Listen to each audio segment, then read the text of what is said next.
مسیح کے زندہ اور جلالی نام میں سب کو سلام۔ خدا کا شکر کرتے ہیں، خدا باپ کی تعریف کرتے ہیں۔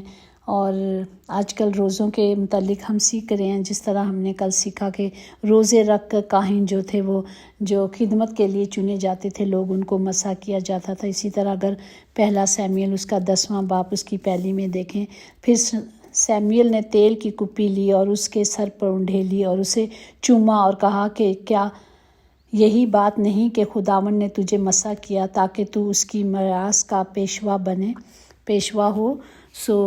اسی طرح مطلب خدا کے خدمت جو کرنے کے لیے تیار کیے جاتے ہیں، جو خدا کی طرف سے چنے جاتے ہیں، جو الگ کیے جاتے ہیں، تو وہ مسح کیے جاتے ہیں۔ جو خدا کے چنے ہوئے کائن ہوتے ہیں، یا خدا جنہیں پاک روح بتاتا ہے کہ کلام کرتے ہیں کہ ان کو چننا ہے، تو وہ اسی طرح کرتے ہیں۔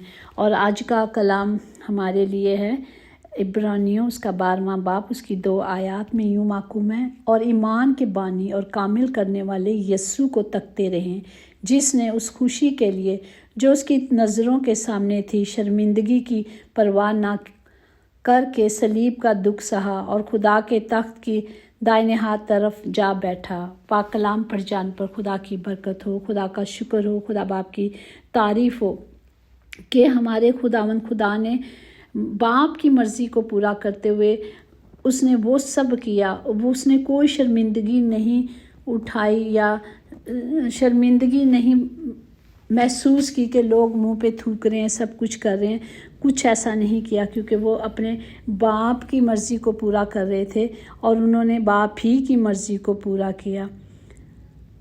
اور دائنی ہاتھ کی طرف جانے کا مطلب ہے کہ یسوع پر عزت اور اختیار کی جگہ خدا کی دائنی طرف سے بیٹھا ہے اور وہاں بادشاہی کر رہا ہے۔ وہ خدا کی طرف جانے ہاتھ جا کر کامل بن کر غالب آ کر، جس طرح لکھا گیا ہے مکاشمہ میں کہ جو غالب آئے، جس طرح میں غالب آیا، جس طرح میں نے اپنے باپ کی مرضی پوری کی، آج وہ ہمیں بھی کہتے ہیں کہ ایمان میں آگے بڑھنا ہے تو ہمیں کیا کرنا ہے؟ خدا کی نئی امت کے ارد گرد ایمان کی وفادار گواہوں کی بھیڑ لگی ہوئی ہے، اور یہ گواہ وہ ہیں جو خدا پر توکل کرتے ہیں اور خدا کی مرضی پہ چلنے والے گواہ ہیں، اور جو گواہی دیتے ہیں کہ وہی خداوند ہمارا خدا زندہ خدا ہے، جس نے میرے اور آپ کے لیے سارا کفارہ عطا کیا ہے، اور کوئی کسی نے نہیں کیا، صرف ہمارے یسوع نے کفارہ عطا کیا۔ یہی گواہی ہے اور یہی بڑی گواہی ہے، جو خدا کی نبوت کی گواہی، جو خدا کی روح کی گواہی ہے۔ تو وہ یہی ہے کہ خدا نے ہم سب کے لیے اپنے آپ کو کفارے کے طور پر پیش کیا۔ اور کیا مسیح کو یہ دکھ اٹھانا ضرور تھا؟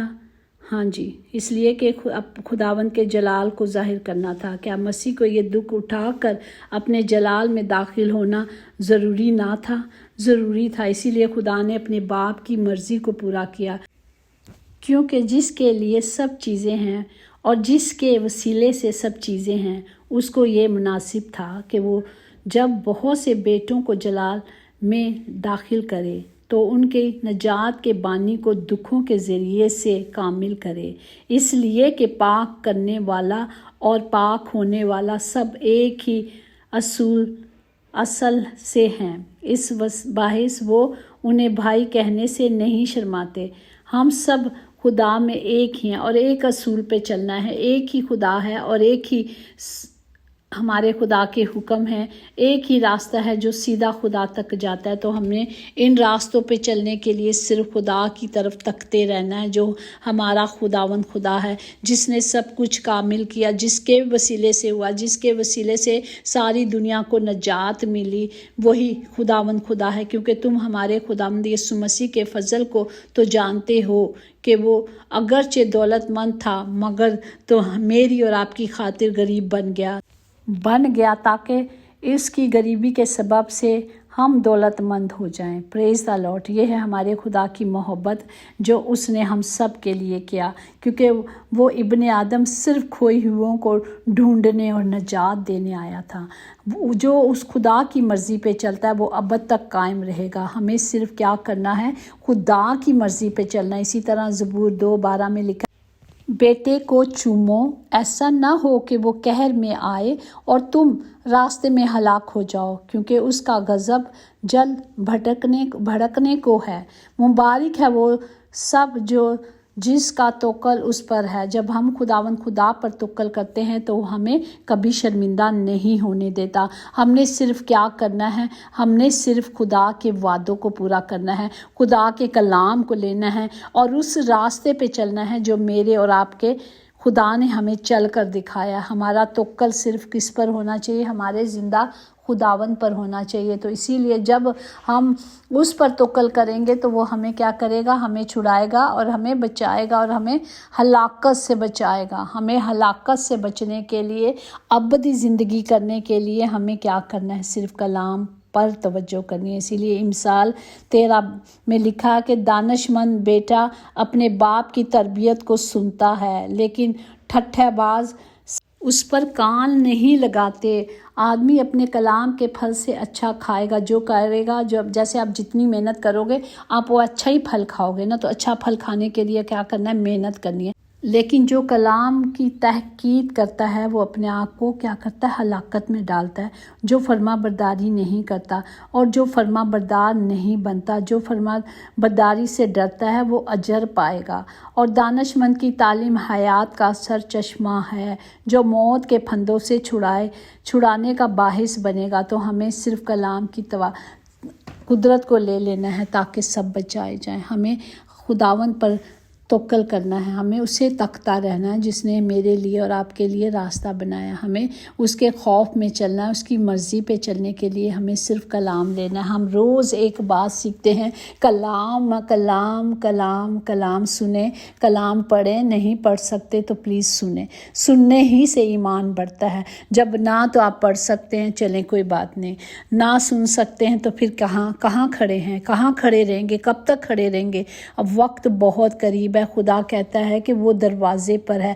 اس نے ہمیں عقل دی ہے، اس نے ہمیں دانائی دی ہے تاکہ ہم کلام کو سنیں اور سمجھیں۔ جب ہم دعا کرتے ہیں تو ہم خدا سے باتیں کرتے ہیں، اور جب خدا کا زندہ کلام ہم سنتے اور پڑھتے ہیں، خدا ہم سے کلام کرتا ہے، وہ ہم کلام ہو جاتا ہے اپنے لوگوں کے ذریعے، اپنے جو لوگ نبوت کرتے ہیں ان کے ذریعے اور کلام کے ذریعے۔ تو ہمیں اپنے کانوں کو شنوا کرنا ہے تاکہ آخری وقت ہے اور آخری وقتوں میں ہمیں صرف کلام کو لینا ہے، کلام کی توجہ کرنی ہے کہ کس طرح ہم بدلے جائیں، کس طرح ہم بچائے جائیں۔ صرف کلام ہے جو ہمیں بچا سکتا ہے۔ ہمیں ہمیشہ کی زندگی پانے کے لیے ہمیں صرف کلام کے وعدوں پہ چلنا ہے تاکہ خدا کا زندہ کلام ہماری زندگی کو بچا سکے۔ آج وقت ہے کہ ہم کلام لے لیں۔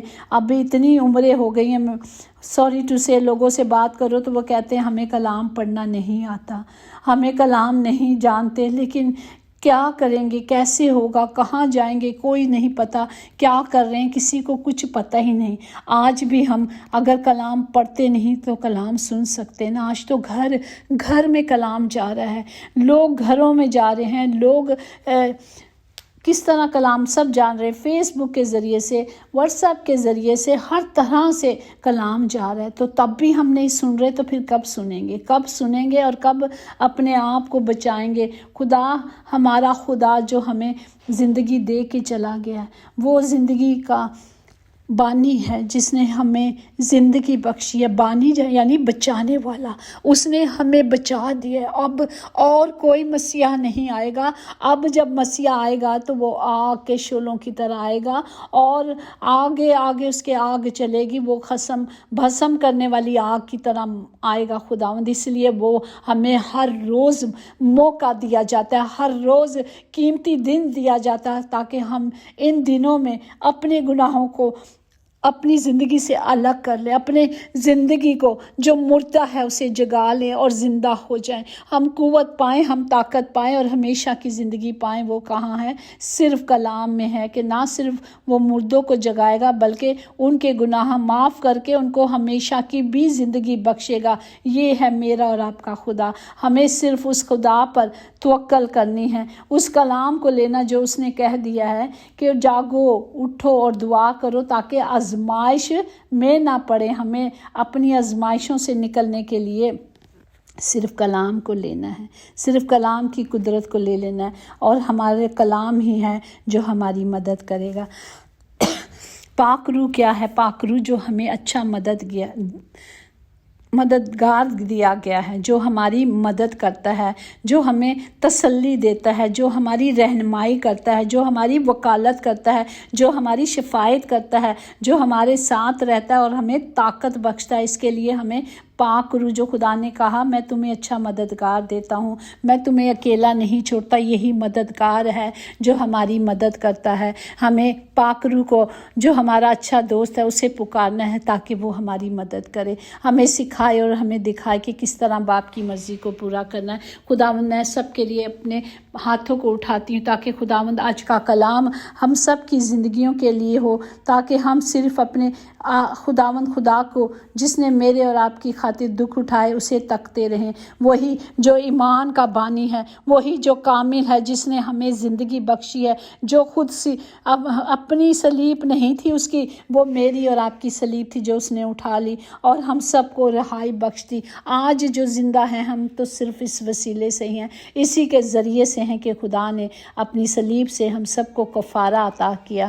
ہمیں اسے سجدہ کرنا ہے، ہمیں اس کی پرستش کرنی ہے، ہمیں اسے چومنا ہے، تاکہ خدا کا کلام کہتا ہے اسے چومو تاکہ ہلاک نہ ہو، تاکہ ہلاکت میں نہ پڑو۔ تو ہمیں خدا کے کلام کو لے لینا ہے۔ خداوند ہم سب کو برکت دے، خداوند تمام گھروں کے خطے بھرے رہیں، باپ کبھی کمی کمزوری نہ ہو، تاکہ خداوند ہم آنکھیں رکھتے ہوئے دیکھ سکیں، خداوند ہم سن سکیں کہ خدا کا زندہ کلام ہمیں کیا کہتا ہے، کیونکہ عدالت کا وقت آپ پہنچا ہے۔ خدا کیسے ایک ہر شخص کی عدالت کرے گا؟ جو لوگ حیوان کی پرستش کرتے ہیں انہیں خدا کا قہر اور سزا کا سامنا کرنا ہوگا۔